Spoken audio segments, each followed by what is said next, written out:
তাহলে আমি আল্লাহর কাছে খুব ঢুকে চলে গেলাম। আর আমি, তুমি আমাকে এত কথা বলেছ, তুমি কি বলে তার চেয়ে বড় করে আমি বলতে পারি। আমার সঙ্গে একটা বলে দেবো, আমি কয়টা জবাব দেবো তোমাকে দিতে পারি। এগুলো কোনো ক্রেডিট না, এগুলো করা যাবে, এগুলো লস। তো এগুলো আমাদের মধ্যে হবে।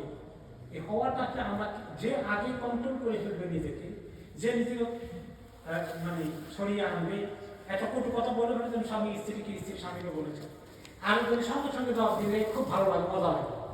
কিন্তু একটু পরে এই কথাটা আনসার করার কারণে সুবিধা বেশি হয়েছে না আরো অসুবিধা বেড়ে গেছে?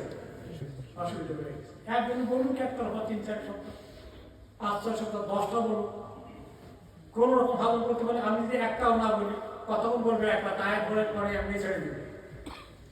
আর আমি যদি বলি আরেকটা, সে আরেকটা, আমি বললাম আরেকটা, সে আরেকটা, আধা ঘন্টা চলতে পারে। লাভ কারোই হবে না, দুইজনেই বাস হয়ে যাবে। এই ভালো সম্পর্কটা আল্লাহর কাছে, এবং কেউ কষ্ট দিলে সবর করতে পারাটা, যে কষ্ট দেয়, যাকে কষ্ট দেওয়া হয়, আল্লাহর কাছে লাভবান কে হয়?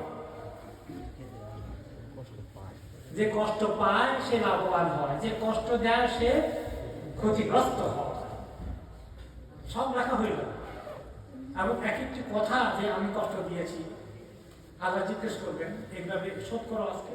তাকে অনেক কষ্ট দিয়েছ, অনেক কটু কথা বলেছ, তাকে অনেক ধমক দিয়েছ, তার বাপত্রের কথা বলেছ, তাকে ছোট লোক করেছ। একটা কথাও কি লেখা হবে না? প্রতিটি কথা লেখা হবে। এবং কিয়ামতের দিন এগুলা পে করতে হবে। তুমি তাকে অনেক বকাবকি করেছো, অনেক কষ্ট দিয়েছো,